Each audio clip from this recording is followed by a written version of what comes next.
Well, how's it going? It's been a while. I think I'm officially ready to start getting back to doing some podcasting. I'm gonna rearrange a couple things in this, in the format of things. It might sound a little different to you. It might not sound that different at all. I don't know if there's gonna be a bunch for me to go over in this initial episode. I'm just more or less trying to knock the dust off. But I will be attaching a segment I recorded yesterday with my good buddy Dan the Man Warnick, and we're going to do a review of Star Wars Andor series on Disney+.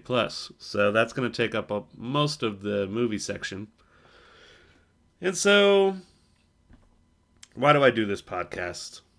I suppose I like kind of putting my thoughts down. I like being able to revisit things like when it ages.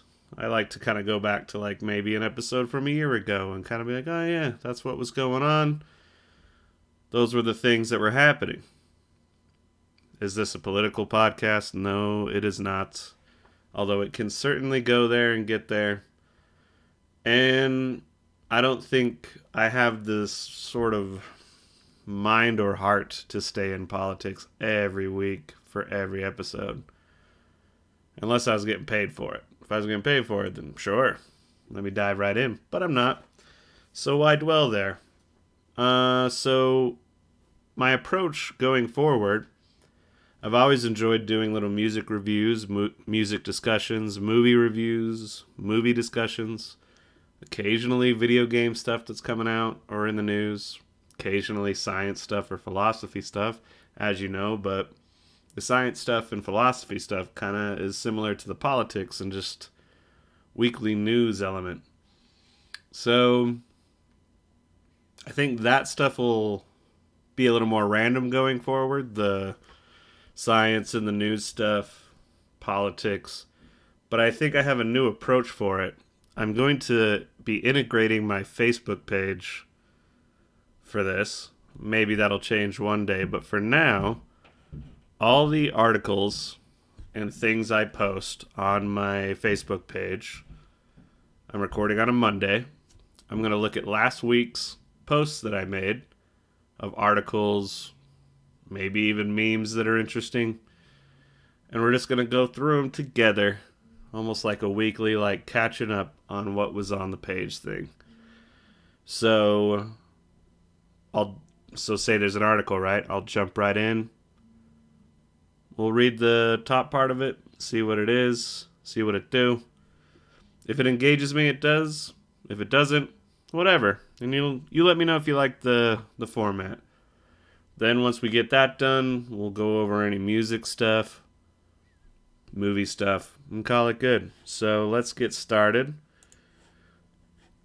We'll keep up the what you sipping on thing, especially if I ever have guests again, which I will. Stevia. It's a little too early in the evening to be drinking, methinksin'.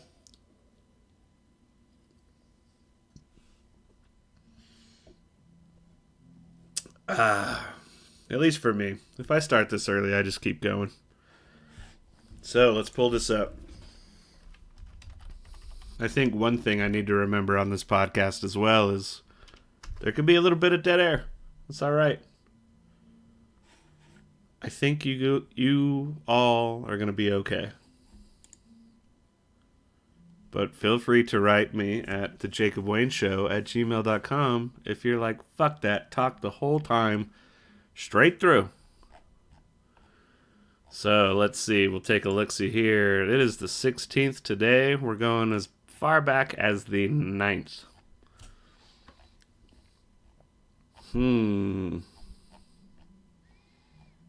Okay.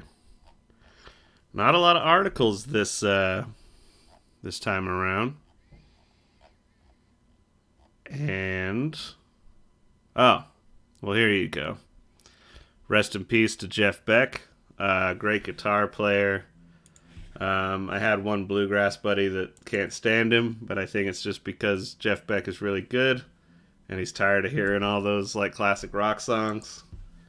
That's as far as I know. Maybe he has a legit criticism, but as far as I know, Jeff Beck is an amazing innovator, and I don't even know if he got as much credit as he deserved. That being said, I never listened to it a bunch. I'll tell you one album I loved of his, though. I gotta find it.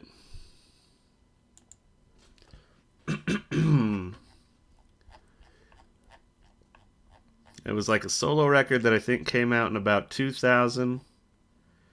Oh yeah, 2001. You Had It Coming.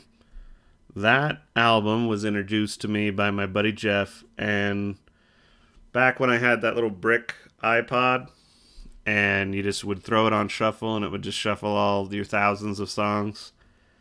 This album was consistently like a thing I would just hang out on. I'd end the shuffle, just let's do the whole thing. I don't listen to music as much when I'm painting these days. It's a lot more podcasts now, which is actually one of the reasons that inspired me to do a podcast, is I appreciate the format. But back in the day, throw on You Had It Coming by Jeff Beck, you'd get a solid about an hour, maybe less, of painting time, man. Then he came out with Jeff in 2003, and it was good, but I fell off a little bit and then just never really took in more. But I think I should, so feel free to write in and tell me what Jeff Beck album I should take a deeper look at. I did have one new band discovery that I was very pleased with. That is Otoboki Beaver. They're a Japanese band. Let's pull up a little bit of their details. I probably should have scanned my page at least before I started this, but oh well. Like I told you, just knocking off the dust a little bit.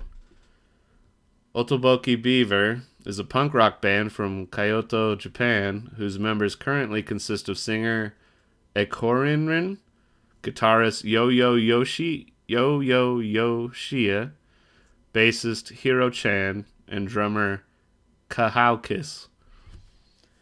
The band formed in 2009, and their most recent album, Super Champon, was released in May 2022. So, up on my Facebook page, I posted this, but where I learned of them was them performing live on KEXP in Seattle. If you haven't checked those out, a lot of artists come through and play live on there, and then they toss it up on their YouTube, kind of like the NPR Tiny Desk concerts. And it was wonderful.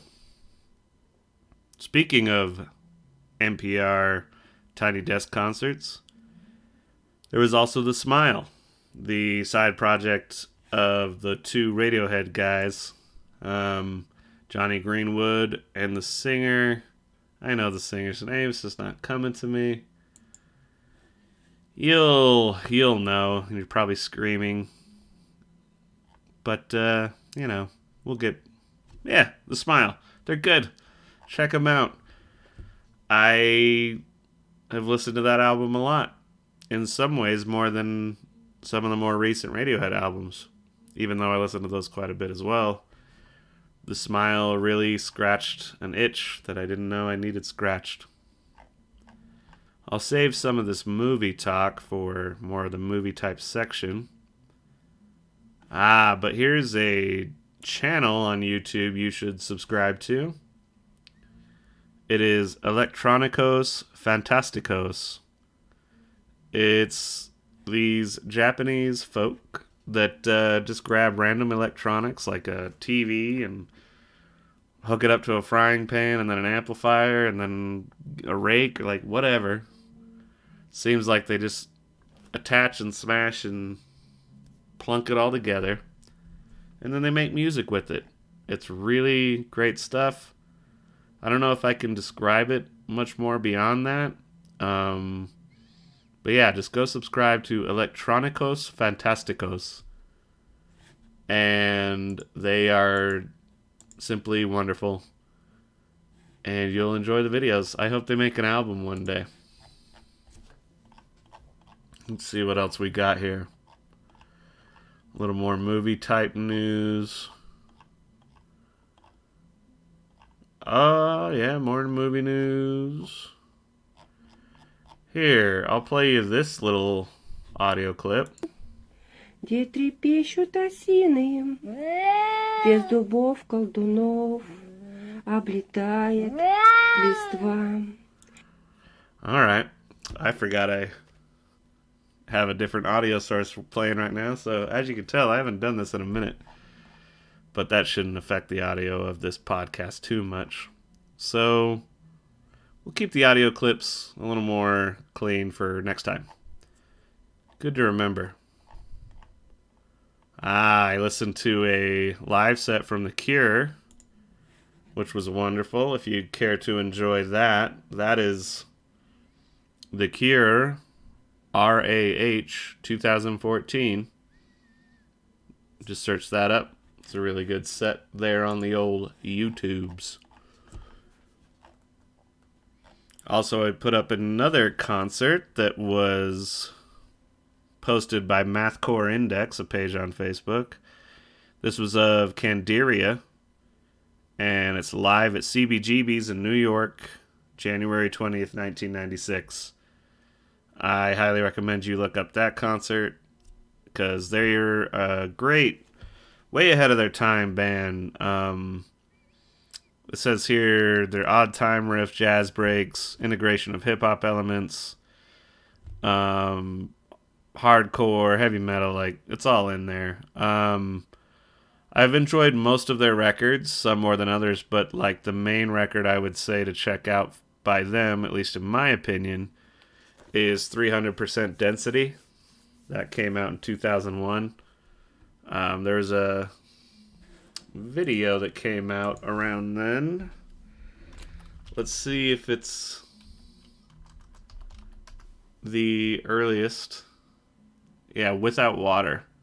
It was kind of on heavy rotation in 2001 on, man, what was that music channel? Not MTV. It's like Much Music or something like that. Yeah, Candiria was on a lot. And that's where I got into them, so that's probably why I like that album. But listen to that. Finally bought the album when I moved to Florida. Tried to force it on my friends. They were not as much into it, but definitely made me love the album. So 300% Density by Candiria. I highly recommend that. I don't know how long this meme has been around, but I've kind of fallen in love with the Brother May I Have Some Loops? The fat cat that's just looking up at the person with Fruit Loops. I'm a big fan. I also posted a quick little video of pre-Nine Inch Nails Trent Reznor performing with a band on a local Cleveland TV station. Here, the audio might suck.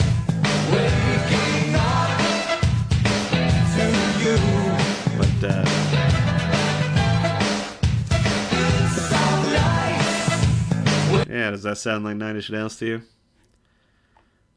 It's a little bit in there, more than you might think, but that's a pretty fun one to look up. Just look up pre-Nine Inch Nails Trent Reznor band. You'll probably find it. I guess in some really quick sports news, those of you that know me know that I'm a Seattle sports fan. I had favorite teams around, you know, like the Utah Jazz for basketball, etc. But I'd never really locked down favorite teams in a lot of sports. Always like a couple or three or four. But after moving back from China to Seattle, a week later, Seattle won the Super Bowl against the Denver Broncos in 2014. And I got to hang out in Seattle as they won the Super Bowl, and it was incredible.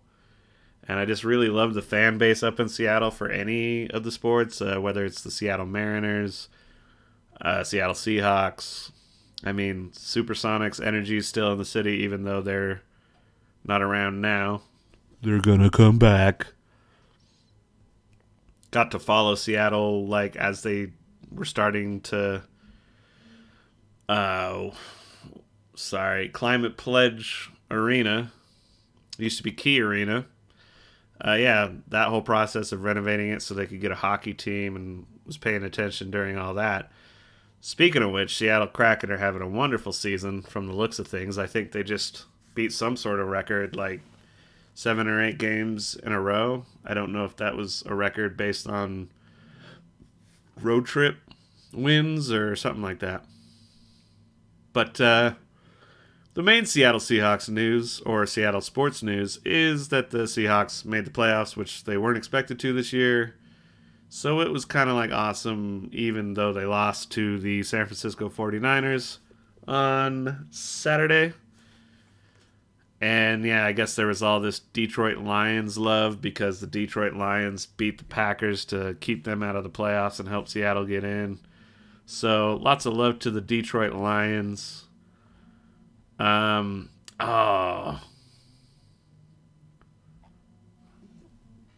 My phone's over there. I am underprepared.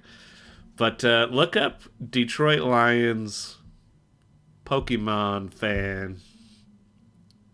It's like Jamal, something like that. But they got a player on their team that's like super into anime and Pokemon and all this other stuff. And he's a really great character. I don't think I've enjoyed an NFL player as much as that, like quite like that, since Marshawn Lynch.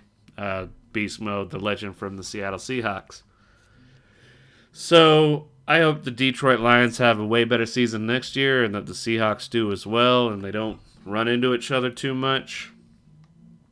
And even though the 49ers beat the Seahawks, I hope they beat the Cowboys or the Buccaneers. I think that's how it's going to shake out.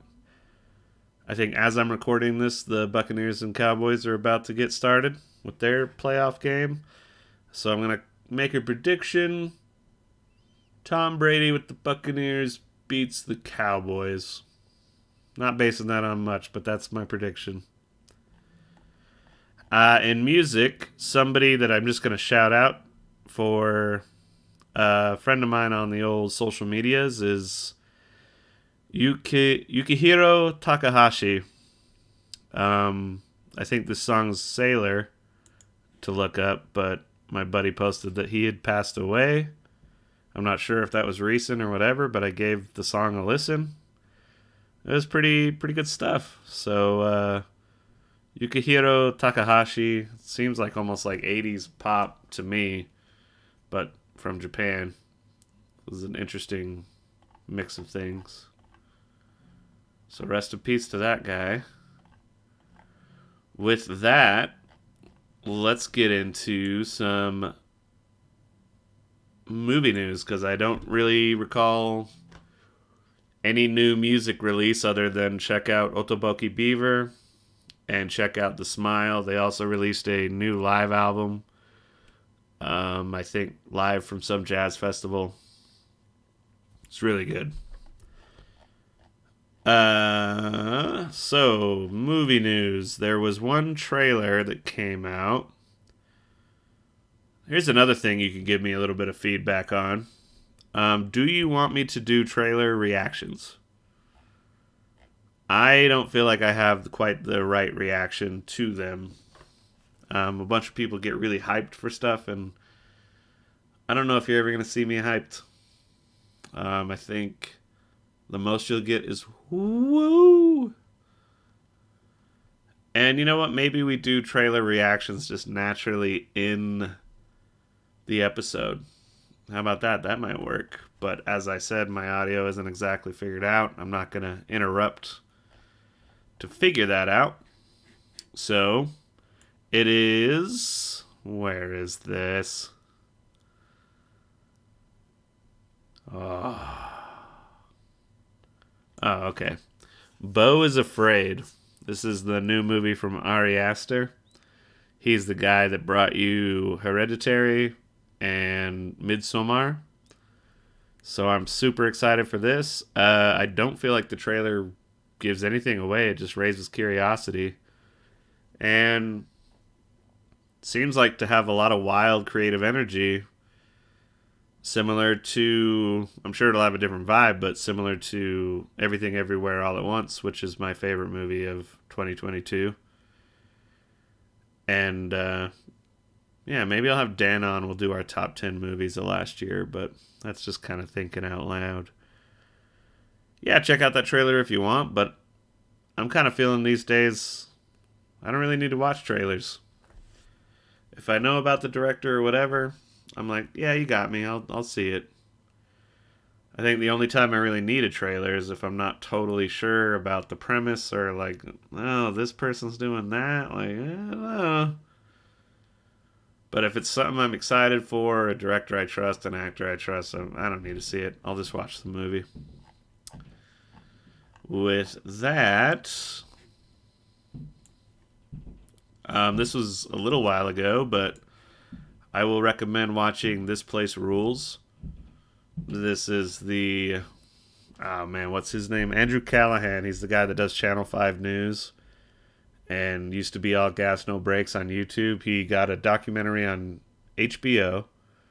You can stream it on HBO Max, and it's his lead-up documentary to the January 6th riot. It was very interesting and funny, considering what a bummer January 6th was. So, gotta give it a lot of credit for that. Being able to be really humorous while tackling that subject matter is really impressive to me. Since this was a while ago, I'll just say check out The Menu on HBO Max if you haven't. Really good movie. True Romance, one of my favorite movies of all time. Showed it to my buddy Corey when he was in town. I'd recommend that. The Pale Blue Eye. Don't recommend that at all. Beautiful cinematography and sets and costumes and acting was solid, but slow as fuck. Not interesting. I didn't find it interesting. It's like the stuff that's supposed to be interesting is predictable detective mystery shit, and it's not intriguing enough to make you sit through the boring writing that's on stage. And it is a little pretentious writing too. Like the acting, they do what they can with it, but oof, I kind of hated The Pale Blue Eye on Netflix. So that is just me. Now, I suppose we'll get into this section of Movie Top, where I go into my letterbox and I'll give you my snap reviews of what I watched this last week. Now, what I just did with the menu and all that, that's like a snap review. This will be a little more elaborate. But you let me know how you enjoyed this segment. Our first film of last week was Attack of the Killer Tomatoes. And that was another movie I really hated. I think we went from The Pale Blue Eye, which I actually need to throw up on my letterbox, I just realized, straight into Attack of the Killer Tomatoes. So it was like 2 bummer movies in a row. I gave it 1 star, and I did not like it. Let's see what other people thought. This is Travis Willock. He gave it 1 star. He says, there's camp and there's camp. This is the latter. Not enough tomatoes to justify the few chuckles to be had. Very true. So, my quick little review of it is that it's like a movie that was made by Tucker Carlson or like Ben Shapiro back in the 70s. It's like all right-wing jokes and just shitty humor, and I don't know. Yeah, it's all like the ineptitude of government and just foreigners and what, just stupid shit. Not funny. The tomatoes sucked.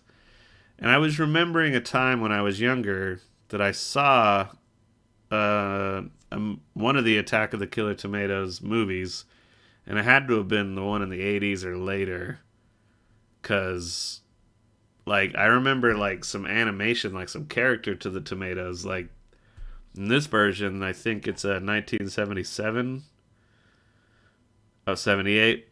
Yeah, it's just tomatoes rolling on the ground. It's like terrible. So yeah, fuck that movie. I hate that movie. I wouldn't mind if it got destroyed.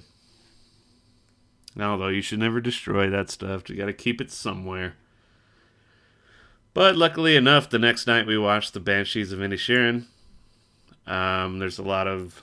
I don't know if the Oscar nominations have come out yet. I don't think so, but a lot of people feel like it might get nominated for Best Picture. Colin Farrell won a... maybe it was a Golden Globe for his role. He's really good in it. I love the movie. I'd give it 5 stars, and I liked it. It's well made, and I was entertained completely by it. Scrolling down this, lots of 5-star reviews. So I think I'll just go with my 5-star review, which is it's a very like simple film in a way. Like it's just about one guy who's hit a point where he doesn't want to be friends with this other guy anymore. I've heard some talk that it's like an allegory for the Irish Civil War, and I feel like as soon as you throw it on, you get hints of that, even if you don't know much about that in history. You're like, oh, okay, there's some pretty strong metaphor stuff going on in this movie, and I wouldn't say that I knew exactly what those metaphors were, but you can get a sense of it. But its ability to play with a metaphor like that and yet still be an engaging story about friends that have like fallen apart because one person's just done with it. I found it very interesting, relatable, unfortunately. And it's just great Irish, like, you know, accent, character, act. Like, it was so wonderful. And I'll go ahead and read 1 star here. This is from Nelson Man. He says, I just didn't get it. Didn't get into it. What the hell was the hype about? One old man doesn't want to be friends with the other old man, and then it's 2 hours of bickering. One of the old men chops his fingers off, spoilers, just to make a point, I think. Yeah. He's not wrong. This guy is clearly an idiot. Yeah, if you can't read into that or beneath that general outline, then I don't even get how you enjoy movies. I'm not gonna throw another movie under the bus just to assume what his tastes are, but yeah, we'll move right along. But good lord. The next movie was one I had put off for a long time, but that movie is Grizzly Man. And that movie rules. It's hilarious. It's bizarre. It's intriguing. At times kind of sad. And I mean, not only is the main subject matter just like a wild character to follow, but there's also a scene where 2 bears really go at it and fight, and like one of the bears shits himself in the middle of the fight. It's like, oh my god, I don't think I've ever seen 2 bears fight while like one's shitting. And then it goes back to this crazy motherfucker that wants to like go hang out with him, and he's just like, you're a bad bear. I'm just gonna give you a boop. You're bad. Like, what are you doing, man? Why are you booping wild bears? I mean, you have to see this movie at some point in your life. You gotta watch Grizzly Man. It's not going to change your life, but start making you look at people funny. Because it isn't just the main subject of the movie that's like kind of bizarre. It's like everybody that gets interviewed has like a really weird, surreal way of talking and being in the movie, and it almost feels like it's fake, but it clearly isn't because it's just too elaborate to be that. But yeah, I'm not even gonna bother with the letterbox reviews on that one. Let's get into Nothing But Trouble. This is I think the one time Dan Aykroyd was a director of a movie, and he wrote this movie with his brother, or maybe he just wrote it, but he worked with his brother on it in some capacity. Stars Chevy Chase, Demi Moore, and John Candy. And you think, wow, that's quite the cast. Like, this should be pretty great. And it's not great. In fact, it's pretty bad. That being said, I was entertained by it. So what I gave it was 2 stars out of 5, but I like it. It entertained me because it's just truly bizarre from start to finish. And that's the thing that kind of sustains you through the whole thing. It is just bizarre, wacky, insane shit out of Dan Aykroyd's head. And if you know anything about Dan Aykroyd and his thoughts on conspiracies and aliens and vodka, then you kind of get an idea of what's going on here. But we'll check out some reviews for this one. And this is what I like to see. There's 1 star, then 4 stars, then 2, then 5. 2.5 star review by Curse God. Bad movie, outstanding production design. That's a really great way of summing it up. This is 5 stars. John Candy's performance as the mute, horny granddaughter is genuinely touching. He didn't need to do that. What a king. I'm not gonna say your name, man, because it's a weird.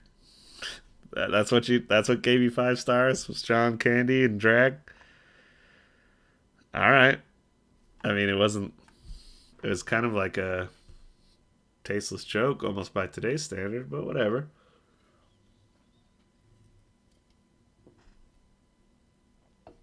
Here's another 1 star review. Dan Aykroyd dressed as a man baby is a perfect metaphor for the making of this movie. You are right, Nico Di Gregorio. Gotta agree with Nico over 5 star loving John Candy dressing up as a lady. Dude. Nothing But Trouble, do I recommend it?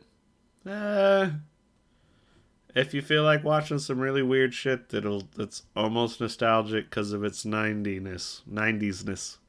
It's 91, so it's in that weird spot where it's kind of 80s, but starting to be 90s. Like Drop Dead Fred, Highway to Hell, some other movies like that. And then we watched Total Recall. Pure classic. Reminded me how much I love Arnold movies, how much I love Paul Verhoeven movies. If you don't know who that is, he's the guy that directed Starship Troopers, Showgirls, Basic Instinct, RoboCop, and Hollow Man, I guess. He had a run. I was talking about it with my buddy Dan, who is going to be the tail end of this episode. He went from RoboCop to Total Recall to Basic Instinct, Showgirls, and Starship Troopers. It's a crazy run. All wonderful movies. I believe he's Dutch, and I need to see a lot more of his home country movies and some of his other movies that I just haven't caught yet, but wonderful style. And really hypersexual and violent, but I think he is sort of making a point with it. rather than just being that for the sake of it. But there's nothing wrong with just doing that for the sake of it either. People need to remember that movies sometimes are just for big old gory, bloody, sexy fun. They don't have to always have a message or a point. Sometimes it truly is just entertainment. And that's alright. Also, Total Recall. Let's see if I can find the guy who did the score.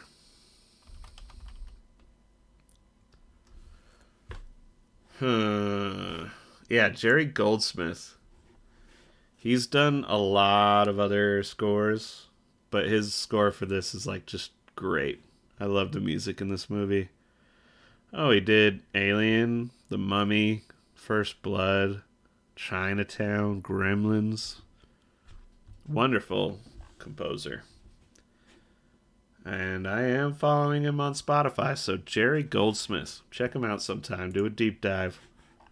Realize how great he is. He's right up there with John Williams and Danny Elfman, in my opinion. Maybe even Hans Zimmer. All that. Alright, with that, I might have missed a couple things. Might have been a little bit clunky on this episode, but that's alright. We're going to transition now to my review of Andor on Disney Plus with my buddy Dan the Man Warnick.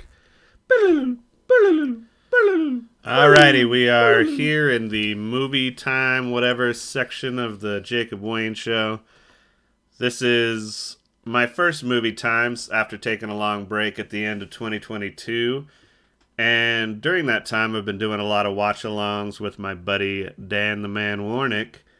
And we realized that we can usually have some pretty good conversations about film and stuff. And since my former consistent co-host Kellen tends to be really busy these days, I'm kind of trying to diversify the guests I have on a little more regularly to discuss certain things. There will be certain episodes that are just me, but on this one, we have Dan the Man joining us. Hey. And we're going to be doing a Andor review. That is Star Wars, the Andor series on Disney Plus. And before we really get into the depths of all that, Dan, how you doing today? I'm doing just dandy. Fantastic. Now, how long have we known each other? We might have established that on a previous episode. But I don't know, more than 10 years. Yeah. Let's think. I'm going to say Probably around 2008-ish, 9-ish. Yeah, that's about right. Because that's when I started up college. That's when hanging out with Kellen a bit more. It's when I graduated high school, so yeah, that's about right. Cool. And I think one of the initial things we bonded on was film, but also Star Wars in particular. We're both pretty big Star Wars geeks in our own little way. How long have you been into Star Wars? Oh, since I was a really, really little kid, I used to watch. It's not my favorite film now, but I used to, when I was like 5 or 6, watch Return of the Jedi like every week. Yeah. So is there even a time you can remember like before Star Wars? No. Yeah, me neither. I have really weird memories of the Emperor's throne room scene from Return of the Jedi. And, like, we'd go over to my uncle's place kind of around Christmas, and he'd make the whole family watch the trilogy. And my mom hated it, but I was like, these are awesome. Like, what? And so I think I'm a little bit older than you, but I think our age range, I think there's a lot that their favorite Star Wars movie is Return of the Jedi. Yeah. I think it's because it is a little more childish, and we were, that was the last one to come out and the most, silly, I guess. Got the Ewoks and, all the puppets and aliens and Yeah. It's a lot more silly than the others. So it kind of strikes a chord with kids more than the others do. The first two. No, I remember loving Ewoks. I loved the Ewok Adventures that came out on the Disney Channel. Yeah. the throne room scene was like incredible to me when I was younger and really dramatic. Yeah, yeah, And I mean, Jabba the Hutt was like, ugh, weird. And so, yeah, in a weird way, like the world building and the universe building that's in Return of the Jedi is like amazing. And I don't remember having a strong attachment to A New Hope or Empire Strikes Back until later. I kind of yeah. like drifted away, just being a from 10 to 15, like I'm too cool. What's like the coolest thing? Which, so I was only watching MTV and all this random shit on TV. Yeah. And then I finally sat down with my buddy Steve, and we're like, all right, let's watch this trilogy and like actually watch the movies.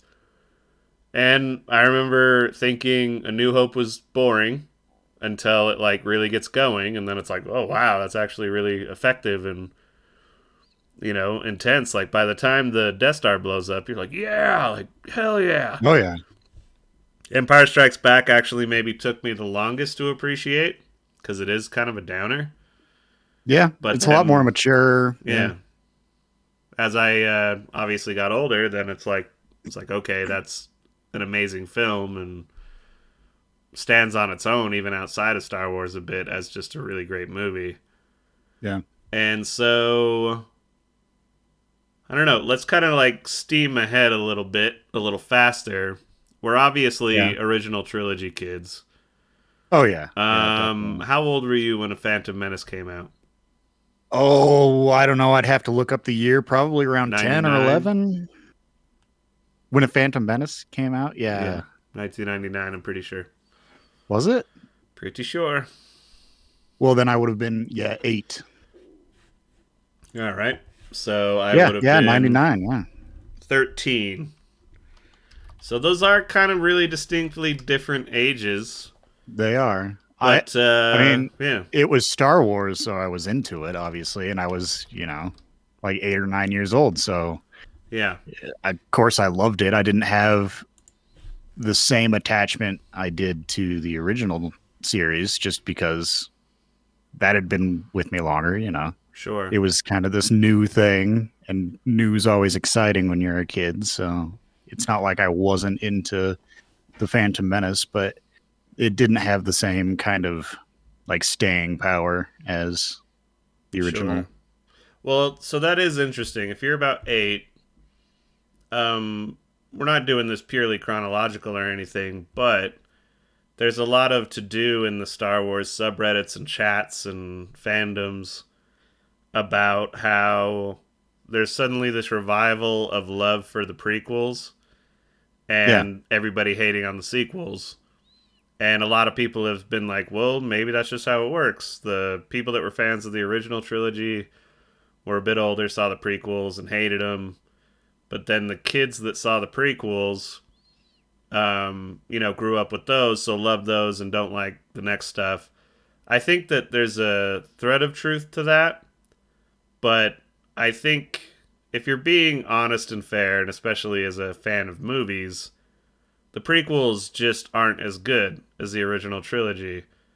That yeah. being Objectively, said, I'd say, yeah, yeah, they're that's true. great story, and Yeah, we can get into that later, but yeah, 13 years old, I was probably at the age where I'm going to start being like, I'm too cool for school, so I'm going to yeah. immediately Too harp cool on for the that. Jar Yeah, Jar and all that stuff. Like, I'm ready to make fun of it. yeah. And I was young enough to not give a shit about, there's this silly dumb character. I mean, it's not like I latched on to Jar Jar and was like, oh, Jar Jar's great. It was like, oh, okay, whatever. Yeah. It didn't bother me because I was a kid. Well, and so I will say this, like, for as much as I have a lot of issues with those prequel movies, I like them more and more as time goes on. I appreciate things about them more as time goes on. Yeah. I still think there's a lot of really silly, terrible shit in them. Yeah. And but that's fine because it's like when you take an IP or a story that is supposed to have as broad of an audience as possible. That's just such almost an impossibility to make a really great movie when you're doing that, because you're trying to appease so many different tastes and styles that it's going to kind of come out a little wonky. And so that is what's amazing about A New Hope, and kind of in its simplicity, is that it's like, wow, it has such a broad appeal, and it's kind of hard to take a lot of dings at it. But Yeah. with the prequels, each time they came out, I was hyped. I was like on the internet chat rooms, like the speculations and set photos, and I was always like, okay, this one they're gonna correct it, and they're gonna like, this one's not gonna be as goofy as the last one, Yeah. and they actually did kind of follow that a little bit. Like each one got a little better. cooler. Yeah. Although in hindsight, I like A Phantom Menace a lot more than Attack of the Clones. But but we could do a ranking episode sometime in the future. Yeah. Let's get into the nitty gritty here. That prequels left kind of a bad taste in everybody's mouth, unless you were maybe a kid that just didn't give a shit. You're like, these are just awesome. But when Disney said we're buying the rights to make 7, 8, and 9, there was always the mythical 7, 8, and 9, and the hype train immediately started back up. My nerddom immediately like went off again.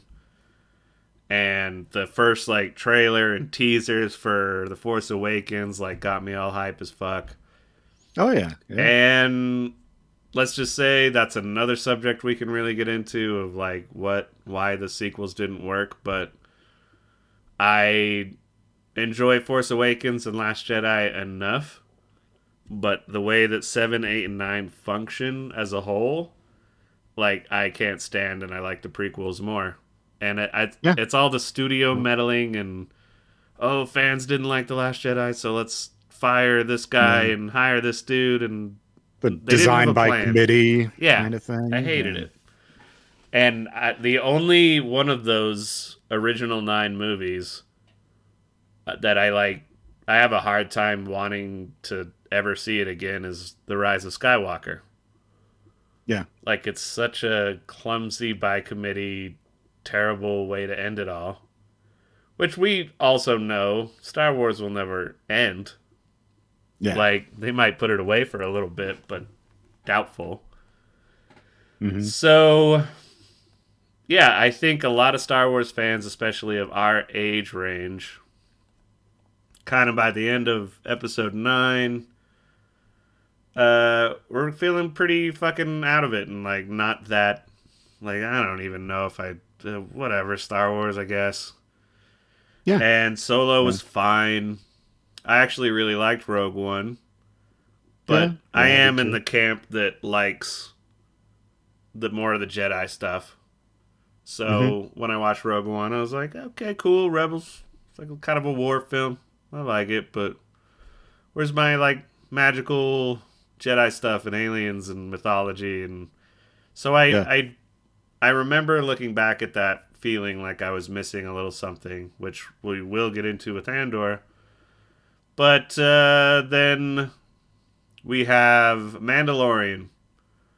That was actually pretty great when that first came out, and I was like, oh, okay, this is Star Warsy. Yeah, I enjoyed the more space westerny kind of feel to it. It felt a little more like kind of like A New Hope vibe, sort of, but you know, more western, more space western than that. Yeah, and it was like that old TV show Kung Fu, kind of adventure of the week. Yeah, kind of going on these little adventures, and just the Mandalorian shows up and helps out, and then boom, on to the next episode a little bit. Yeah, more standalone episodes with a little bit of a through line, you know. Yeah. So Mandalorian comes out. That kind of takes a bit of the bad taste of the sequel trilogy out of people's mouths, and it starts reviving Star Wars a little bit again, I think, for a lot of people. Although, as you get into Mandalorian Season 2, it does... There's a meme that went around that was like Jon Favreau like writing a Star Wars show, and it's just this little kid with all his action figures. Yeah. It did kind of become this thing where it's like, all right, what if a what if a bantha comes in and fights an Ewok, like, but on Tatooine? And you're like, okay, cool. And you have to remember, it's like, okay, Star Wars is for kids, first and foremost. George Lucas always said that. But, you Yeah. know, being an older dude, I'm like, what if they made like a more adult badass Star Wars, though? They could do that too. Yeah. But, you know, I'm like, they won't do that. And then they released Book of Boba Fett, and that's where shit started to get wonky again. Yeah. There's Billy. those, yeah. I love Robert Rodriguez, but that man can get really fucking corny. Yeah, It's definitely. he went way more Shark Boy and Lava Girl on Book of Boba Fett than he went Desperado, Yeah.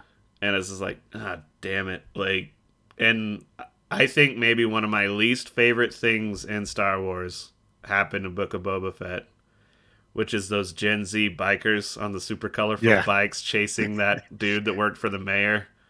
It did not fit in at all. They felt No. like they were like transplanted from a completely different universe. It did not Yeah. work. And like it was so slow. Like, did they try to make this chase seem as like slow as possible? Like people just kind of slowly walking by him, like, oh geez. It's like remind me of that Seinfeld episode where George is on the scooter bike and he like bumps into the old folks with their scooter bikes and their gang. Yeah. And then they just chase him down the street and people are just like walking by him. But and I really liked the Mandalorian 2.5 episodes that existed within Book of Boba Fett. That was really Yeah. cool. But it just showed how much they gave a fuck about Mandalorian and Ahsoka a little bit and Mhm. that part of the story. And then, well, people wanted Boba Fett, right? Like, so just fucking there you go. So then the Disney corporate by committee laziness has starting to creep back in a little bit. Yeah. Then Obi-Wan.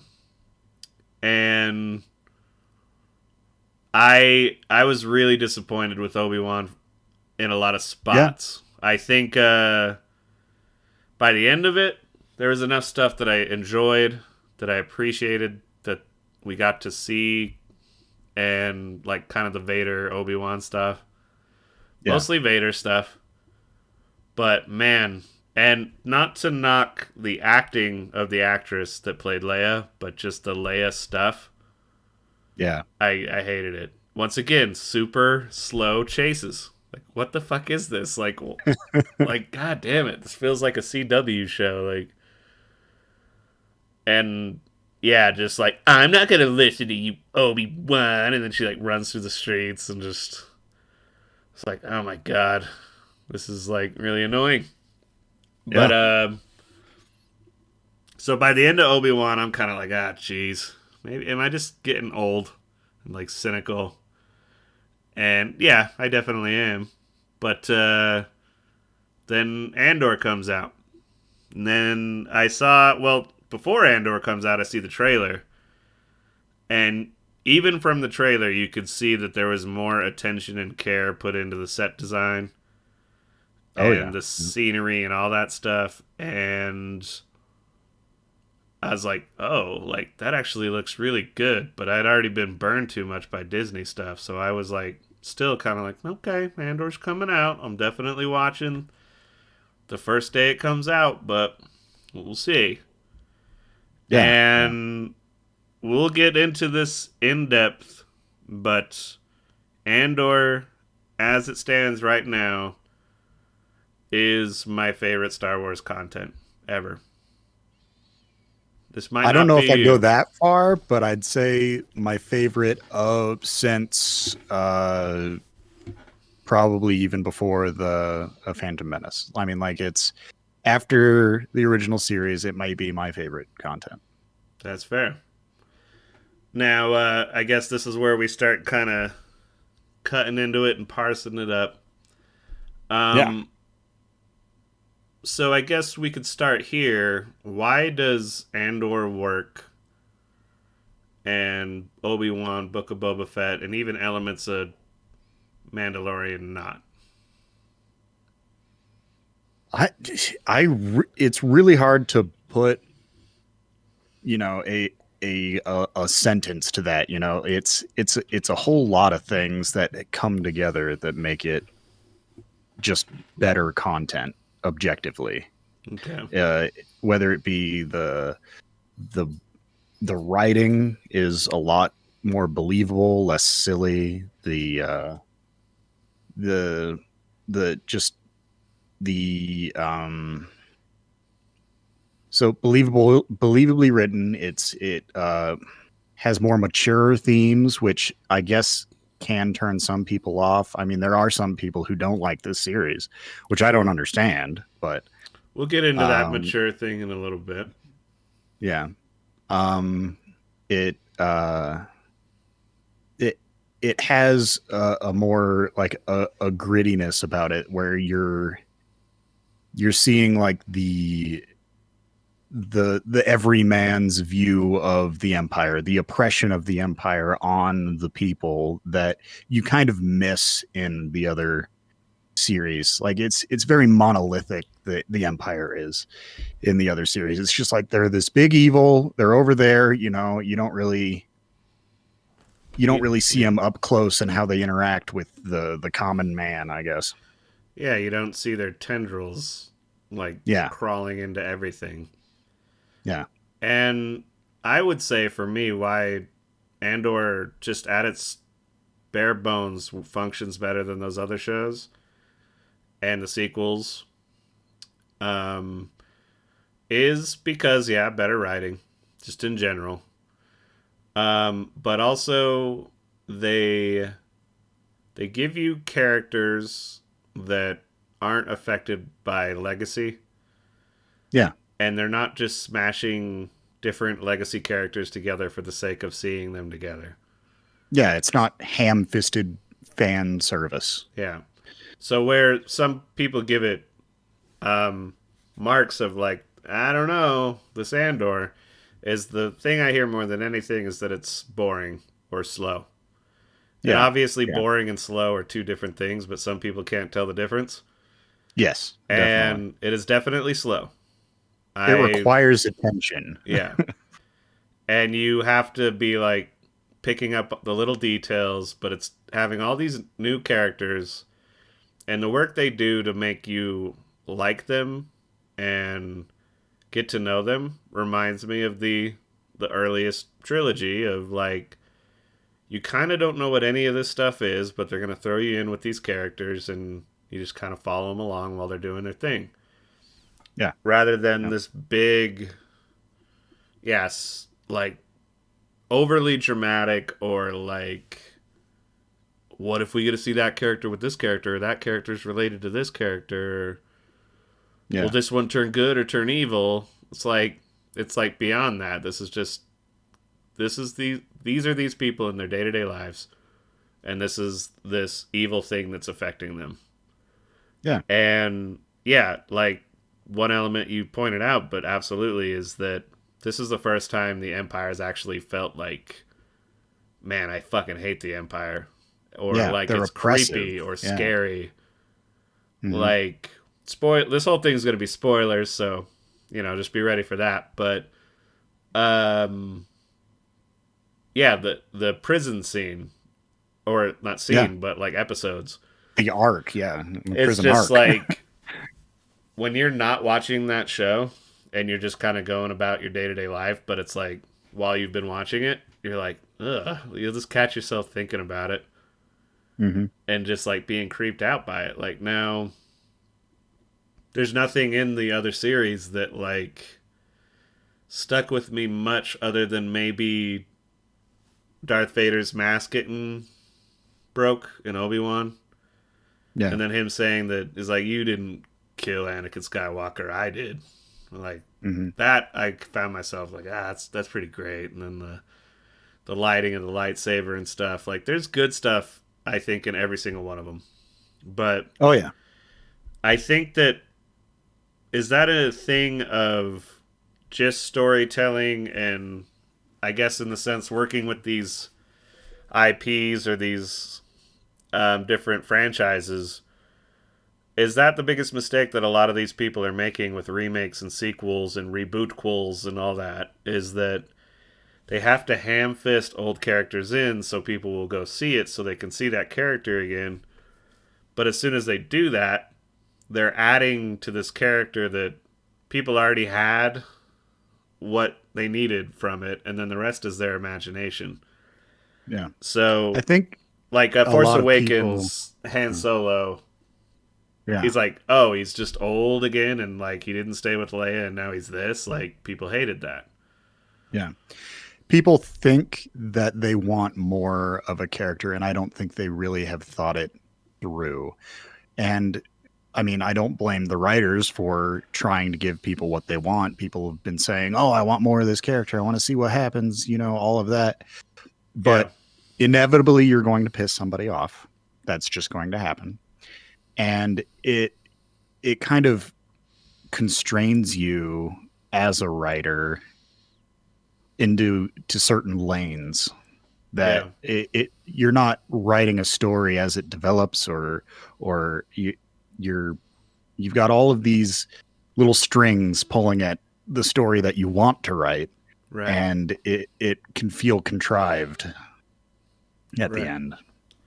Well, and so that's kind of like one thing to touch on at least lightly. Plenty of people have talked about it, but The Last Jedi. Is that so many people were pissed at the characterization of Luke Skywalker. Like Luke Skywalker would never do that, but Yeah. if you actually step out of it, you're like, well, why wouldn't he do that?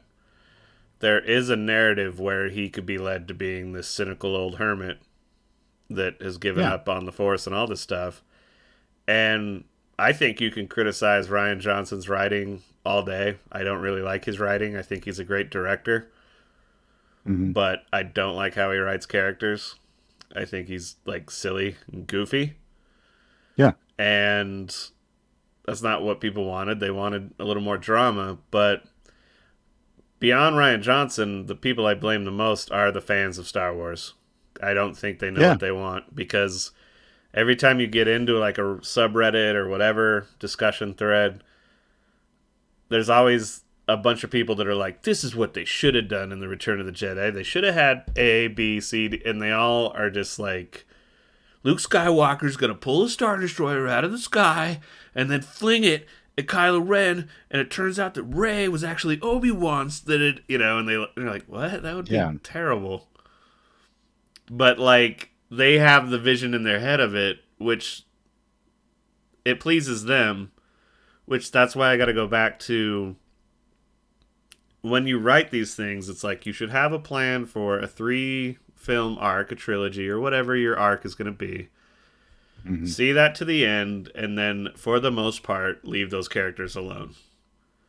Yeah. I'm not saying never bring characters back, but it's so much better to just be like, oh, that was the Skywalker saga. Let's just leave the Skywalker thing alone.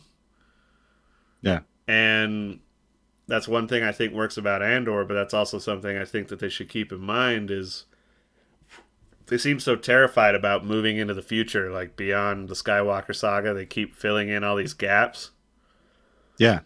And it's like, if you gave us new characters and a new conflict and you don't rush things, you're not like eager to get right back up to like, oh, there's this emperor type level of evil, like right in the first movie. You can hint at it, which that's always great, but yeah, like spend some time with these new characters and there's this new conflict arising and you bond with them. So then by the time, you get to your 3rd movie, or maybe it's a whole 9-movie arc or whatever, by the time you get to that 9th movie, 3rd movie, whatever, you're like, you're invested and you care and you're not wasting time being worried about, well, did they characterize Luke properly when they brought him back to fight in that one big scene that like chews up all the scenery in the 2nd movie or whatever. It's like so to get back to Andor specifically, I think that's why you've had Andor in Rogue One, but he's really pliable. Like, you've only seen him in one movie. And you do kind of wonder about his backstory, so he's not A overly lot. defined yet for people, and you can go back and The characters that they did bring from other series into this, with the exception of Andor, who you saw a decent amount of, like Mon Mothma, oh yeah, know almost nothing about her from, the right, original series. And she is just open to whatever you want to do to that character. And you're not likely to piss anybody off. yeah. And introducing those characters back, I don't really have a problem with, because you're not beholden to previous material as much. Well, I suppose that is kind of what it is. So Mon Mothma is like kind of a side character in Return of the Jedi. You remember her, and she's Yeah, you know important, who it is. but she's sort of a blank Yeah. slate. So to get more with her in another thing is really great. Like Yeah. they could have had a scene, and it wouldn't have fit in Andor. Maybe they'll have him in the second season as he gets more involved with the rebellion, but you could have Admiral Akbar and a little more scenes with him, and people would be like, "Oh hell yeah!" Yeah. Like, but if he starts going like, "It's a trap," you're just like, "Oh god!" It starts to get corny because they're just repeating beats rather than developing the character. So, but yeah, it is interesting that the original trilogy is such a defining arc for Luke that adding anything else major to him is really difficult. I'm not saying it can't be done, because it's like, I don't know. Because it's like, yeah, you do kind of want to see, like, how does he go out? And you do want something kind of epic. And I don't hate Last Jedi like a lot of people do, but kind of what I hate about Last Jedi is more like the Canto Bight stuff. Yeah. But I guess that's kind of what it get. That is an element of why Andor works. But I suppose that does lead me into that. Is when I saw The Last Jedi, it was Canto Bight. This is corny. The Rose character's corny. Oh, Finn's all corny now. They just they introduced this Benicio del Toro character that's just pointless, and you don't need him. Yeah. But that's where we run into this conflict. Is some people with Andor say, "Oh, it's not Star Wars because there's nothing for kids in this. There isn't enough like kind of, I'm not gonna say goofy, but there isn't like humorous alien stuff going on as much." Yeah. Or like things like that. And that's an argument I can hear, certainly, where I'm like, well, okay, yeah, because there's times when you could drop into Andor and watch it on its own and enjoy it outside of Star Wars. Yeah. So there is that sense that how Star Wars is this really? And like, that's a good point, because yeah, there are elements of Star Wars stuff that you're missing that I guess me, who usually likes R-rated content, adult content, more mature stuff, like, you don't have to have a silly farting alien. I'm good. Yeah. Like, but people are like, no, like, where's the fucking lightsabers and like all that stuff, and more connection to Star Wars stuff, like maybe like Black Sun or whatever, like a little bit of the geeky fan service stuff. And yeah, I don't know. What are your thoughts on that? I think that kind of connection to the wider Star Wars story and even like the tone of other Star Wars content, the disconnecting from that is why it works, in my opinion. It's also why some people don't like it, which is fine. You don't have to like everything. Sure. But that's why I enjoyed it so much, is it felt a lot more fresh than just rehashing the same thing. I don't want to watch the same movie again. I don't want to watch the same TV show again. Sure. Even if it was great, if it's already been done, just go watch that. You liked it originally, go watch it. Sure. It doesn't need to be done again. I felt like this was telling a side of the overall, Star Wars canon that Mm-hmm. wasn't explored very well. Yeah. Uh, and it wasn't just, oh, meanwhile, this is what's happening to these characters. Like it was, they're fully fledged characters that, have their own motivations and sometimes very complex motivations. And Yeah. they it stands on its own. And I think that's what, a lot of Star Wars content is missing is it leans too heavily on everything else. Right. Well, so yeah, like one thing I came across was one of my favorite characters in the show, and I think for a lot of people is the character of Luthen Yeah, he was by great. I Stellan loved him. Skarsgård. And, he gives Andor that kyber crystal necklace, and he Hmm. seems really skilled and, like, able to do all this stuff. And so obviously a bunch of people are like, whoa, did he used to be a Jedi? Yeah, And they want that, and they're like, oh, but, like, the corny thing that Disney Star Wars might do, it's like another Jedi survived Order 66, yeah, and it's like now you're taking away from the impact of what Order 66 was supposed to mean. yeah, And it's just like he doesn't need to be a Jedi, but also you don't need to answer that. yeah. You can just leave it a You mystery. could leave it mysterious. Yep. And The that's character so much himself more is satisfying. mysterious. So, yeah. And it's I like don't need everything. Yeah. if you can like pepper in a bunch of like maybes, that's like so much more satisfying sometimes Yeah. than just like, yep, he was this and he trained under this and that's how he's connected to Qui-Gon. And it's like, quit connecting everything. Yeah, and a lot of fans love maybes. They think they love answers. They think they love, oh, this is exactly how the story goes and that's it. Yeah. And that's not true. They love maybes. Fans love maybes because then they can get all in their head about it and talk to their friends about, oh, it could be, could be. Sure. That's what a lot of Star Wars fans love. But answering those questions is always, not well, not always, most of the time, pretty unfulfilling, in my opinion. Usually it is, and I do. That's maybe a discussion for another time, but it's like something like Lord of the Rings. At least, hopefully, they never expand beyond the source stuff. Yeah. Yeah. Like, yeah, they're gonna do kind of their own thing with the Rings of Power and it whatever the rights end up being specifically with Silmarillion and whatever. Hmm.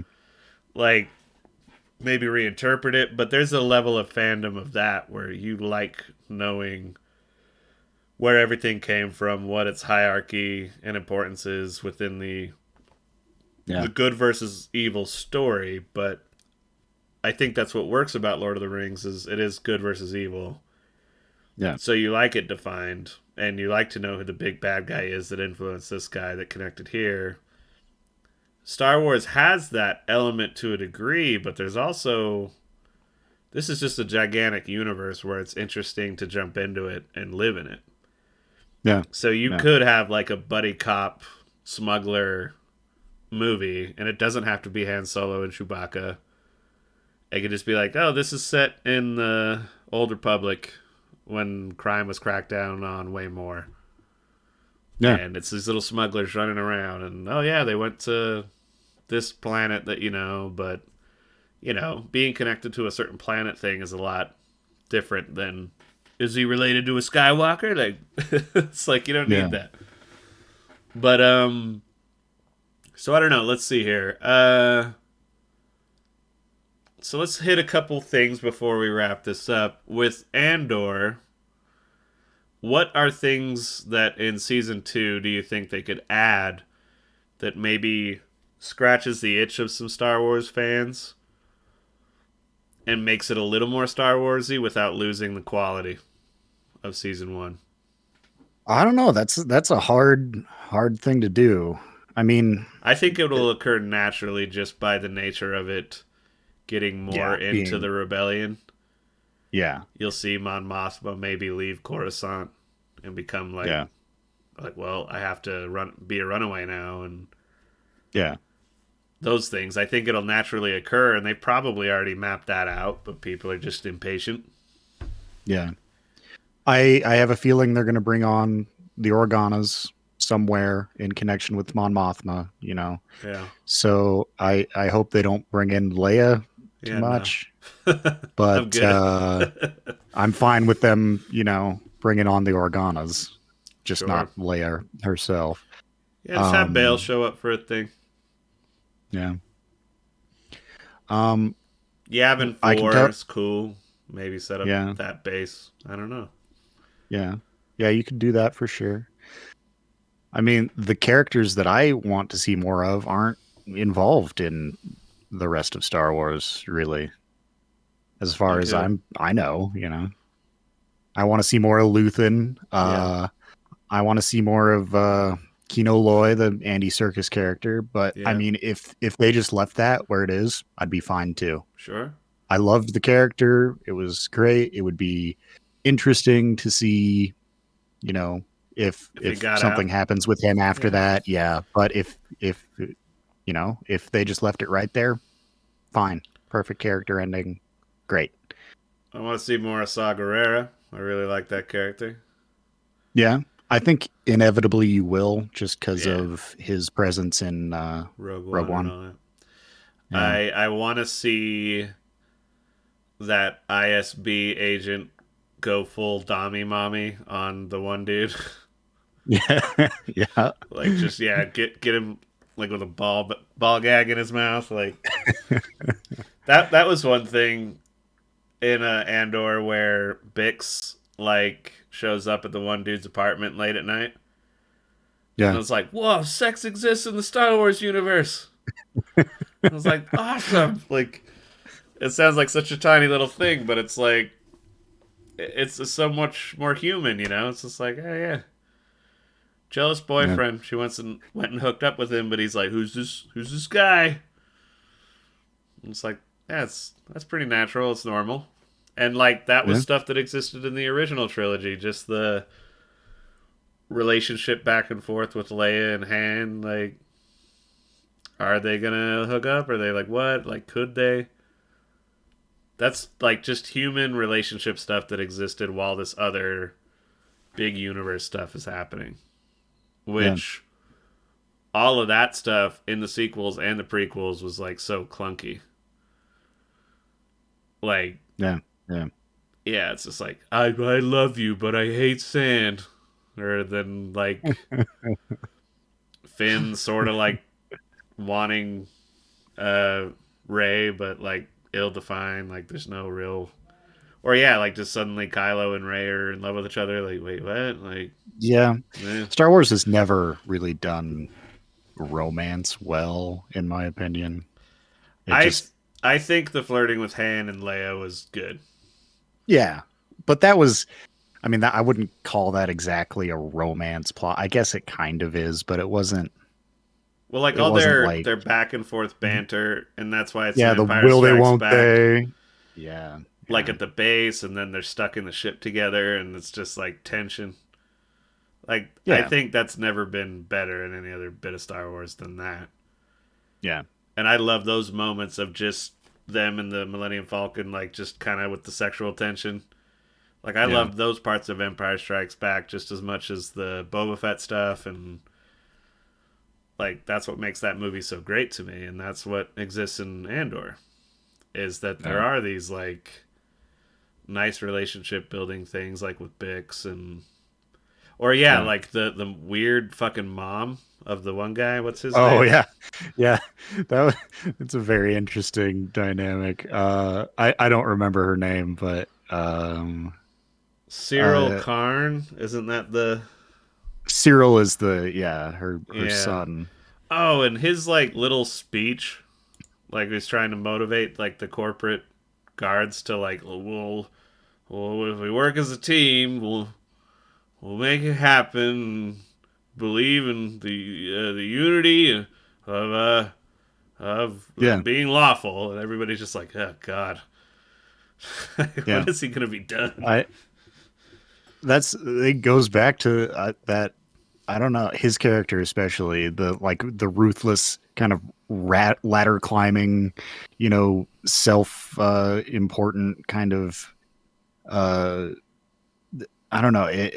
It's he's not like evil per No. se. He's just outrageously ambitious Right.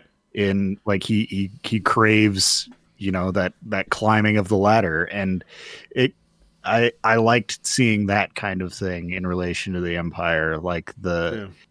it they're not all just like this monolithic evil. They're just self-interested assholes like everybody in the world is.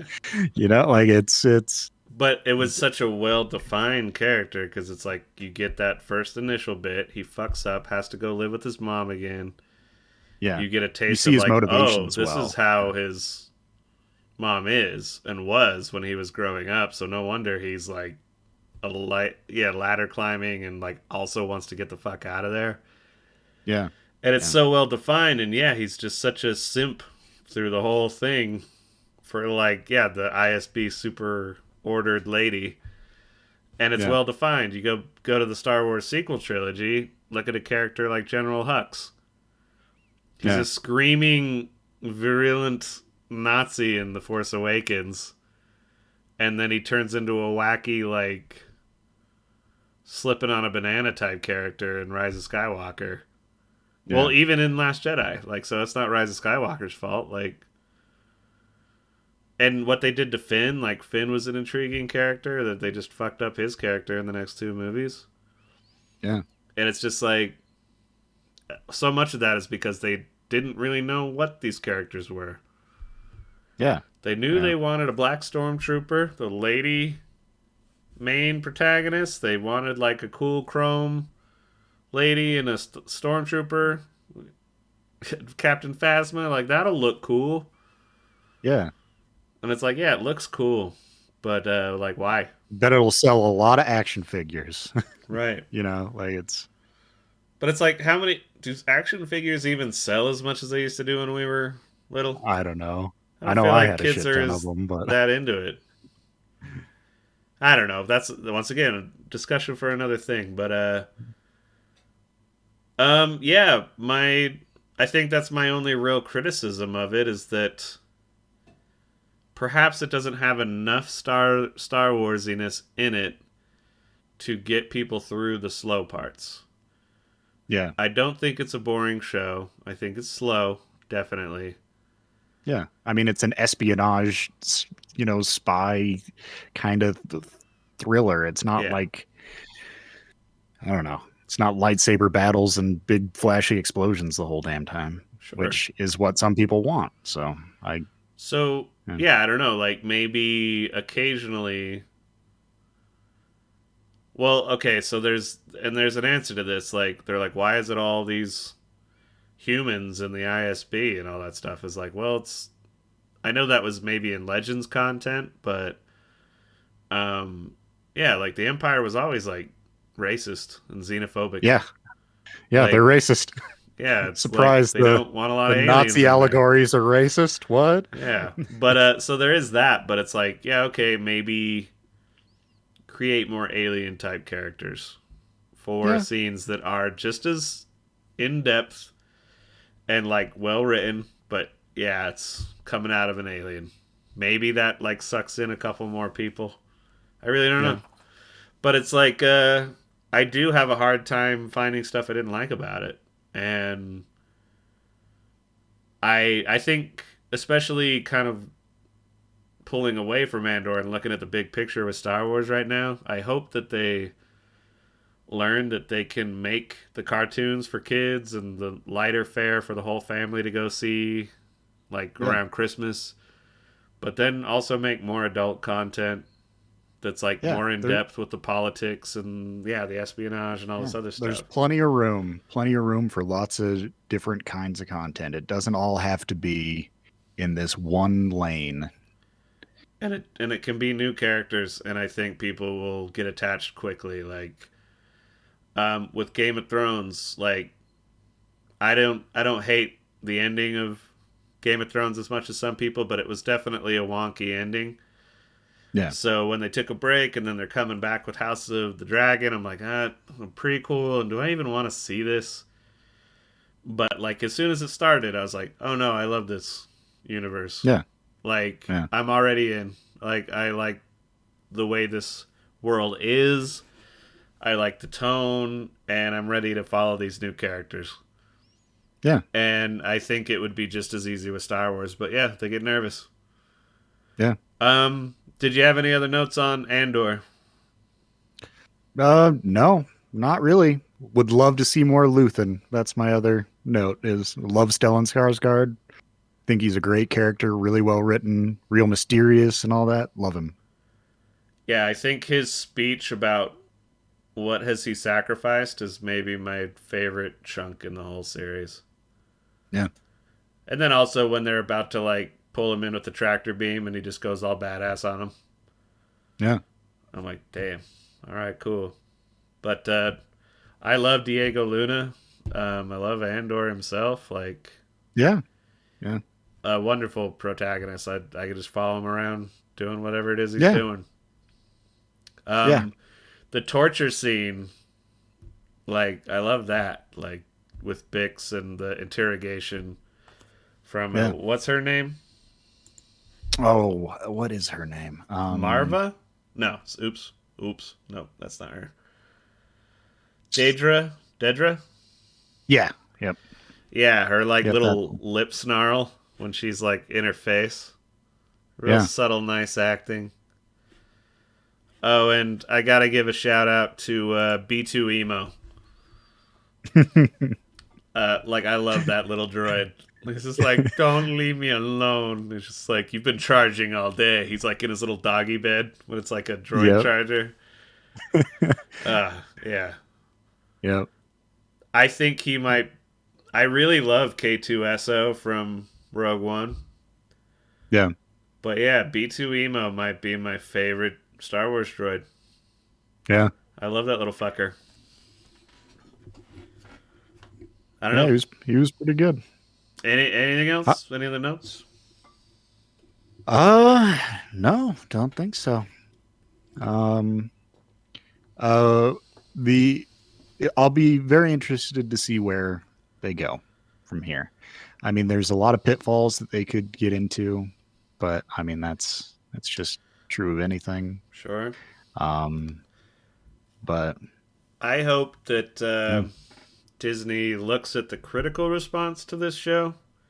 Maybe isn't quite doing the viewing and the numbers that they want, but obviously it has, I think, the best critical response of all the shows, and I think even Diego Luna won something, which I don't know the last time anybody won something for like acting in Star Wars.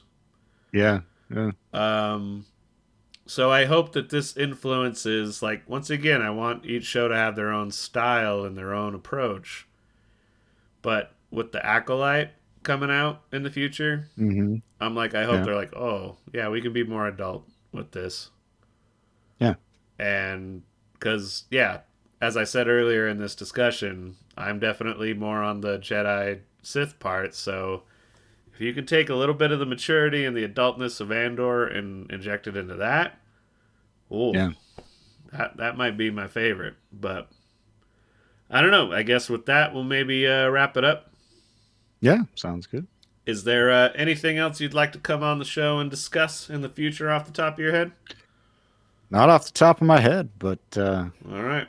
Well, I'll let you know when a new series is coming out, making sure you're watching it, or any I'll be watching interesting it. little speculative news. Yeah, we'll do some movie reviews too. We might be a little late. I'm going to try to be going to the theater a little more this year if I can. Yeah, it's so been a long time since I've been.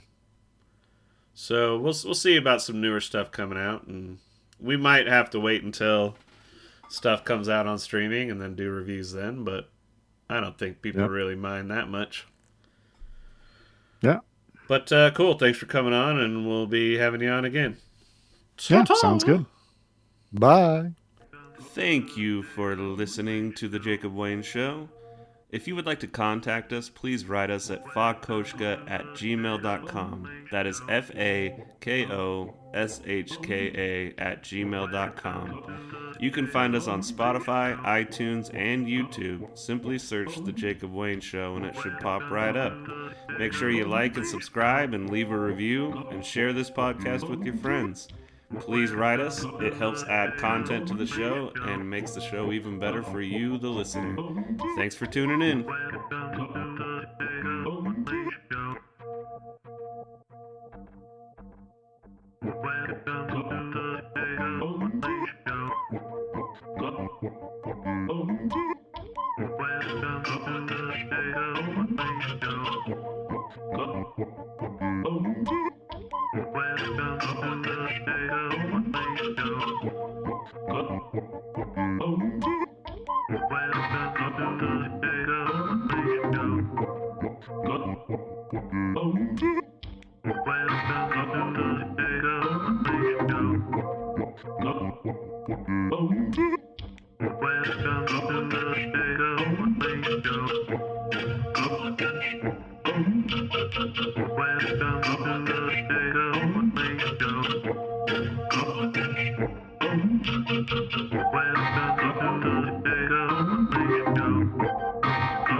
Welcome to the TJWS Show.